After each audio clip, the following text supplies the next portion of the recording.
এবারের গন্তব্যস্থল মধ্যপ্রদেশ। হাওড়া থেকে রাত 11:35 হাওড়া মুম্বাই মেলে যাত্রা শুরু করি। পরের দিন বিকেল 5টা নাগাদ মধ্যপ্রদেশের সাতনা স্টেশনে পৌঁছাই। স্টেশন থেকে মিনিট 3 হাঁটা পথে হোটেল প্যারাডাইসে রাত্রি যাপন করি। হোটেল কস্ট ডাবল বেডরুম 1000 টাকা। পরদিন সকাল 7টায় সাতনা স্টেশন থেকে একটি গাড়ি ভাড়া করে 118 কিলোমিটার দূরে বিশ্বভ্রমণের অন্যতম ট্যুরিস্ট স্পট খাজুরাহোর উদ্দেশ্যে রওনা দিই। প্রায় 3.5 ঘন্টা জার্নি করার পর খাজুরাহোতে এসে পৌঁছাই। 85টি মন্দির নিয়ে গড়ে উঠেছে এই খাজুরাহো।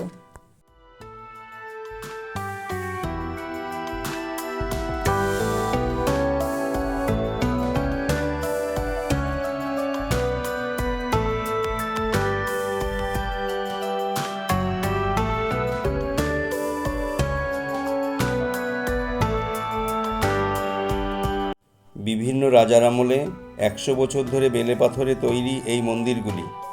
এই সব মন্দিরে সৃষ্টি রক্ষার দেবতা ও সৃষ্টি ধ্বংসের দেবতারাই স্থান পেয়েছে।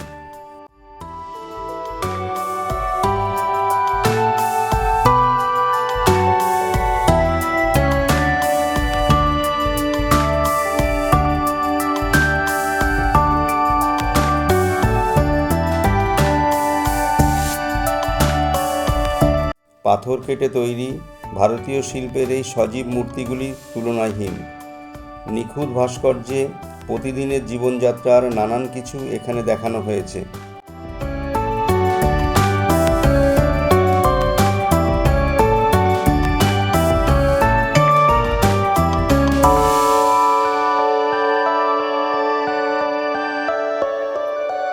কথিত আছে, খাজুরাহো দর্শন না করলে ভারত দর্শন অসম্পূর্ণ থেকে যায়।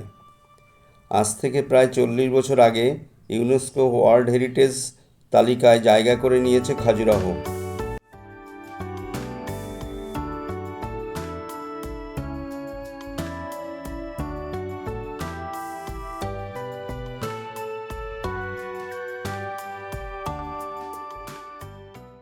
মন্দিরগুলি 3 ভাগে বিভক্ত, ইস্ট, ওয়েস্ট এবং সাউথ।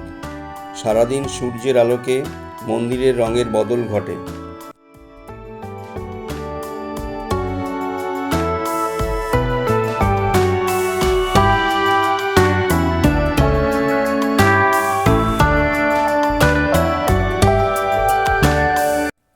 খাজুরাহো দর্শন শেষ করে নেক্সট দিন জব্বলপুরের উদ্দেশ্যে বেরিয়ে সন্ধ্যা নাগাদ জব্বলপুর সিটিতে পৌঁছাই।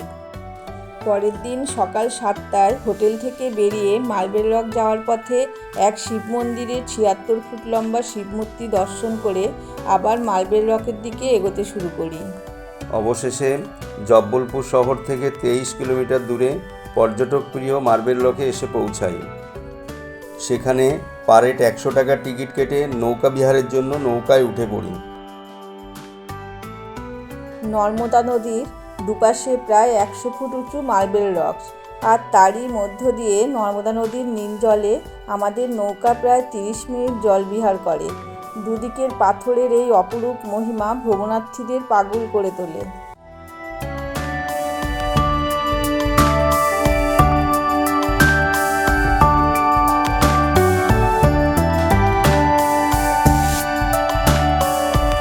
নৌকা ভ্রমণের সময় নৌকা চালক মার্বেল রকসের বিস্তারিত বর্ণনা তাদের ভাষায় সুন্দরভাবে বুঝিয়ে দেয়।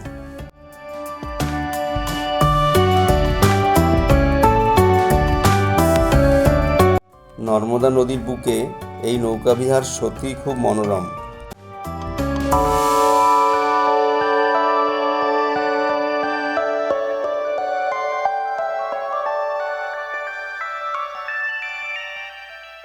প্রায় 3 কিলোমিটার জলপথে নৌকা ভ্রমণের মাধ্যমেই এই মার্বেল রকস দেখা যায়।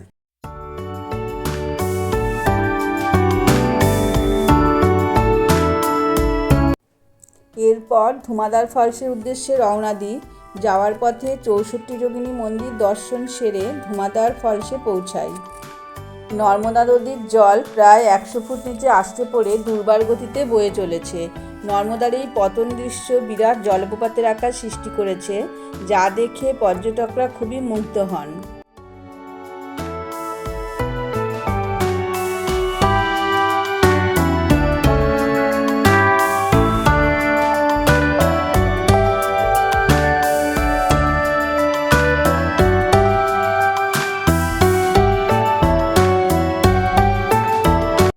ধূম্রাকার আকারে জলকণা বাতাসে ওড়ে, তাই এই জলপ্রপাত ধুমাধার ফলস নামে পরিচিত। এরপর আমরা ব্যালেন্সিং লকে যাই। দুর্গের পাহাড়ি পথে একের পর এক পাথরখণ্ডের অবস্থান পর্যটকদের মুগ্ধ করে।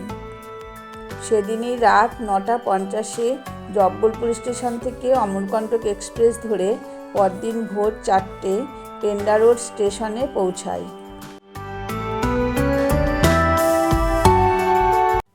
ভোরের আলো ফুটতে ফুটতেই একটা গাড়ি ঠিক করে সকাল 6:30 অমরকণ্টকে পৌঁছে যায়।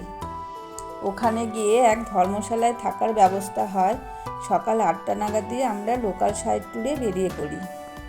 প্রথম স্পট নর্মদা মন্দির। মন্দিরের ভেতর প্রবেশ করে সেখানেই নর্মদার উৎপত্তিস্থল দেখতে পাই।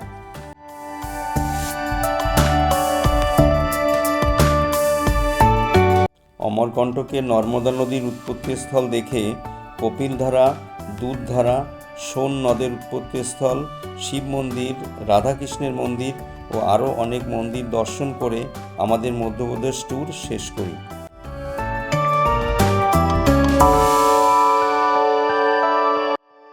ভিডিওটি দেখে লাইক, শেয়ার, কমেন্ট ও সাবস্ক্রাইব করবেন। সকলে ভালো থাকবেন, সুস্থ থাকবেন।